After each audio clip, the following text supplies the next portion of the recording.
నమస్కారం. జై శ్రీ విఘ్నేశ్వర గురుదక్షిణామూర్తి.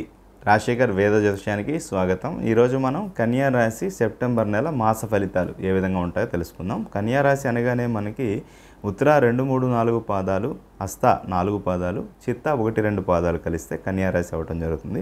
కన్యా రాశి వాళ్ళకి ముఖ్యంగా ఈ నెలలో గనక చూసుకుంటే గ్రహస్థితి కొంచెం ప్రతికూలంగా కనబడుతూ ఉంది. అందువలన కొంచెం ఆచితూచి వ్యవహారాలు అవి చేయండి. గతం గురించి, అనవసరంగా భవిష్యత్తు గురించి, రెండింటి గురించి ఎక్కువ ఆలోచన వద్దు. వర్తమానంలో ఉండండి. ఇవాళ పని ఏం చేయాలి, ఆ పనిని పూర్తి చేయడానికి ఆలోచన చేయండి. అంతేగాని ఇప్పుడు ఈ పని చేస్తే రిజల్ట్ ఏమొస్తుంది, మనకి దీనివల్ల ఏం బెనిఫిట్ అవుద్ది, ఇవన్నీ వద్దు. మీరు జస్ట్ పని చేయండి, ఫలితం ఆశించద్దు, భగవద్గీతలో కృష్ణుడు చెప్పినట్టుగా. సో అదేవిధంగా వృత్తిలో కొంచెం టెన్షన్స్ అవి పెరగడానికి, అదనపు బాధ్యతలు అవి రావడానికి ఎక్కువ శాతం అవకాశాలు అవి ఉన్నాయి. కొంచెం అదృష్టం తగ్గినట్టు, అనవసరంగా డబ్బులు ఖర్చు అయిపోతూ ఉండటము, దాంతోపాటు ఒక తెలియని చింత అనేటటువంటిది ఎక్కువ శాతం కనబడుతూ ఉంది. అదేవిధంగా మీ ఇష్టం లేని ప్రదేశానికి కూడా వెళ్ళి పని చేయాల్సి రావటం, కొన్ని రోజులు కొంచెం అప్ అండ్ డౌన్ చేయటము, అదేవిధంగా హాస్పిటల్ సందర్శనము, లేకపోతే ఎవరో ఏదో ఇష్యూలో మిమ్మల్ని పిలవటము, మీరు పోలీస్ స్టేషన్కి వెళ్ళి ఆ యొక్క వ్యక్తి గురించి ఏంటనేటటువంటి ఫీడ్బ్యాక్ ఇవ్వటం, ఇట్లాంటివన్నీ కూడా కొంచెం చికాకులు సృష్టించేటటువంటి హాస్పిటల్ కానీ, పోలీస్ స్టేషన్ కానీ, లేకపోతే ఏమంటారు, మనకి ఇష్టం లేనటువంటి ప్రదేశానికి వెళ్ళి రావటం అనేటటువంటి జరుగుతూ ఉంటుంది. ఎవరైనా ఆత్మ బంధువులు, ఆత్మ మిత్రులు కూడా కాలం చేయడానికి అన్ఎక్స్పెక్టెడ్గా, ఆకస్మికంగా జరగడానికి కూడా ఎక్కువ శాతం అవకాశాలు అవి కనబడుతున్నాయి.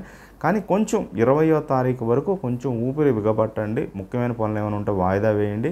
ఏదైనా పెద్ద ఫైల్స్ మీద సంతకాలు పెట్టేటప్పుడు 1-2 రోజులు ఆలోచన చేయండి. లేదంటే అవకాశం ఉంటే, కొంత టైం ఉంటే 20వ తారీఖు తర్వాత దాని మీద డెసిషన్ తీసుకోవడానికి ప్రయత్నం చేయండి. ఇంట్లో కూడా కొంచెం వాతావరణంలో కొంచెం డిస్టర్బెన్సెస్ అవి రావటం, కొన్ని రాంగ్ డెసిషన్స్ అవి తీసుకోవడానికి అవకాశం ఉంది. కానీ తర్వాత మాత్రం చాలా మంచి భవిష్యత్తు దిశగా మీరు అడుగులు వేయడానికి ఎక్కువ శాతం అవకాశం ఉంది. 20వ తారీఖు తర్వాత నుంచి రాబోయే 3 నెలల కాలం కూడా మీ భవిష్యత్తుకి సంబంధించి ఎటువంటి నిర్ణయాలు తీసుకుంటారు అనేది చాలా బాగుంటుంది. కొత్త స్టాఫ్ని రిక్రూట్ చేసుకోవడానికి, అటువంటి విషయాలకి చాలా అనుకూలము. ఏదైనా పుణ్యక్షేత్ర సందర్శన చేసిరండి వీలు ఉన్నటువంటి వాళ్ళు. దాంతోపాటు పెసలు 1 కేజీ, బియ్యం 2 కేజీలు, ఒక 5 బుధవారాలు దానం చేయండి. దానం చేసి మీకు ఎలా ఉందనేటటువంటిది కమెంట్ సెక్షన్లో తప్పకుండా తెలియచేయండి. ఎందుకంటే చాలా మిరాకిల్స్ జరుగుతాయి. కాకపోతే ఏంటంటే ఆ దోషం అనేటటువంటి నివారణ అయితే చాలా అనుకూలత ఉంటుంది. గురుబలం వల్ల మాత్రం ఏదో రకంగా అవసరానికి ధనం అందటము, లేకపోతే 100 రూపాయలు ఎక్స్పెక్ట్ చేస్తే ఒక 20 రూపాయలు మాత్రం రావటము, నెక్స్ట్ లెవెల్కి వెళ్ళలేకపోవటం, ఇట్లాంటి డిస్టర్బెన్స్ ఉంటాయి. ఈ ఒక్క నెల అంటే 20వ తారీఖు వరకు 20 రోజులు కొంచెం జాగ్రత్తగా ఉండటం అనేటటువంటిది చెప్పదగినటువంటి సూచన. ఇక నెక్స్ట్ ముఖ్యంగా ఈ కన్యా రాశి వాళ్ళకి ముఖ్యంగా రవి దశ జరుగుతున్నటువంటి వాళ్ళు, రాహుకేతు దశ జరుగుతున్న వాళ్ళు, కుజ దశ జరుగుతున్న వాళ్ళు మరింత జాగ్రత్తగా ఉండండి. దగ్గరలో ఉన్న సుబ్రహ్మణ్య స్వామి ఆరాధన చేయటం కూడా చాలా మంచి ఫలితాలు ఇస్తుంది.